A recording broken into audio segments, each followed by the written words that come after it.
যেটা পৃথিবীর অনেক জায়গায় অনেক কিছু সিস্টেম আছে, পাকিস্তানে একটা সিস্টেম আছে, অনেক জায়গায় কিছু কিছু ফ্লেক্সিবিলিটি দেওয়া আছে। পাকিস্তানে বলা হচ্ছে বাজেট পাসের সময়, নো কনফিডেন্সের সময় তারা সাপোর্ট দিতে হবে। আমি মনে করি এটা সঠিক হয়নি। ইন্ডিয়াতে একটা প্রস্তাব আছে, আমি এখানে এটা দিয়েছি। ইন্ডিয়ার পার্লামেন্টে, ইন্ডিয়ার সংবিধানে একটা ব্যবস্থা আছে এখানে, যেটা আমি এখানে দিয়েছি।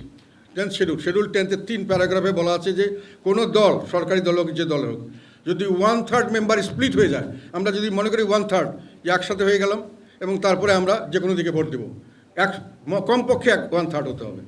তাতে করে হর্স ট্রেডিং, মানে পয়সা দিয়ে কিনে নিবে আমাদের পার্লামেন্টে, যেটা আমরা ভয় করি যে আমাদের লোকের ফাইন্যান্সিয়াল বা অন্যান্য লোভ লালসা ব্রিটিশের চেয়ে বেশি, আমাদের স্ট্যান্ডার্ড অফ এথিক্স কম, ফলে আমরা সেখানে যেতে পারি না, আমরা ভট করে পয়সায় বিক্রি হয়ে যায়। ইন্ডিয়া তো সেটা আছে, পাকিস্তানে আছে, অনেক দেশে আছে।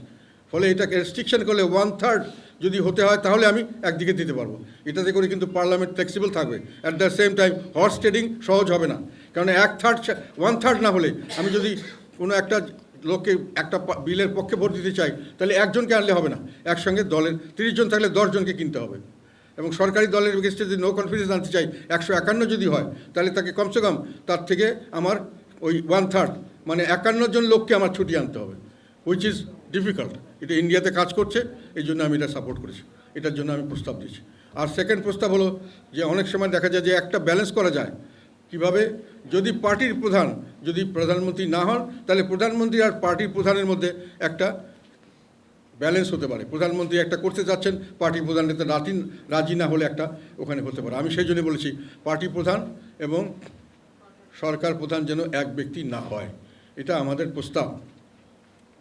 আর থার্ড করেছি, যেটা অনেক সময় দেখা যায় এক ব্যক্তি বেশি দিন সর্বোচ্চ ক্ষমতায় থাকলে সে ক্ষমতাটাকে অপব্যবহার করে, সাধারণত বেশি করে নিজের ক্ষমতা নিজে আঁকড়ে থাকতে চায় এবং যার ফলশ্রুতিতে একটা স্বৈরাচারী সিস্টেম চালু করার চেষ্টা করে, চেঞ্জ করার চেষ্টা করে, তার একটা পার্সোনাল ইনফ্লুয়েন্স সৃষ্টি হয়। এই জন্য দুইবারের বেশি প্রধানমন্ত্রী থাকতে পারবে না। আমাদের সংবিধানে কিন্তু 2বারের বেশি প্রেসিডেন্ট থাকতে পারবে না এই সিস্টেম আছে, কিন্তু প্রেসিডেন্ট এখন কোনো ক্ষমতা নাই। আমি এখনও মনে করি ওটা আবার রাখা উচিত, যেহেতু পরবর্তীতে আমি প্রস্তাব দিচ্ছি যে প্রেসিডেন্টের ক্ষমতা বাড়াতে হবে, সেটার জন্য প্রেসিডেন্টও ক্ষমতাশালী হবেন, ফলে তাকেও আমাকে রেস্ট্রিক্ট করতে হবে 2বারের বেশি যাতে না হতে পারেন। ওটা এখনও আছে, আমরা ওটাই রাখতে চাই।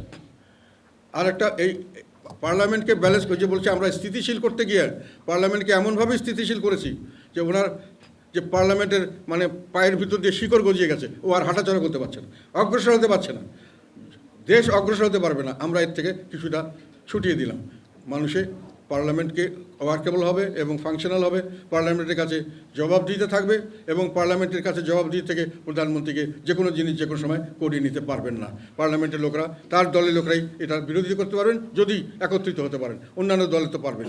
পঞ্চদশ সংশোধনী করে কেয়ারটেকার সরকার ব্যবস্থাকে বাতিল করা হয়েছে। আমি মনে করি যেটা, এবং তার পরবর্তীতে 7A এবং 7B, 7-এর ক এবং 7-এর খ, এই দুটোকে ইন্ট্রোডিউস করা হয়েছে। এই দুটো হলো, একটা হলো 7-এর ক হলো যে আমাদের যে কোনো ধরনের কোনো কিছু করতে গেলে, সরকার পরিবর্তনের জন্য সাংবিধানিকভাবে অন্য কিছু করতে গেলে দেশদ্রোহিতা হিসেবে কঠোর শাস্তির ব্যবস্থা।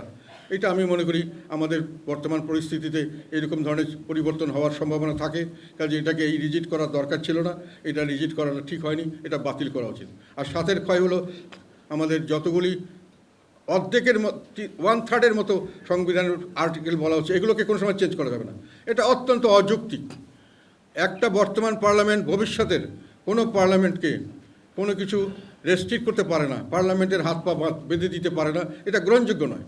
আজকে আমি পার্লামেন্টে আছি, কালকে আমার আগামী প্রজন্ম একটা পরিবর্তন চাইতে পারে, তাকে সেই সুযোগ দিতে হবে। কাজে এইটা বাতিল করলে এটাও বাতিল হয়ে যাবে। আর একটা করা হয়েছিল যে মানুষের যে ফ্রিডম অফ অ্যাসেম্বলি, একসঙ্গে অ্যাসেম্বলি করার বিষয়ে কিছু কন্ডিশন দেওয়া হয়েছিল 38 ধারা অনুযায়ী। আমরা মনে করি পঞ্চদশ সংশোধনী বাতিল হলে এটাও বাতিল হয়ে যাবে।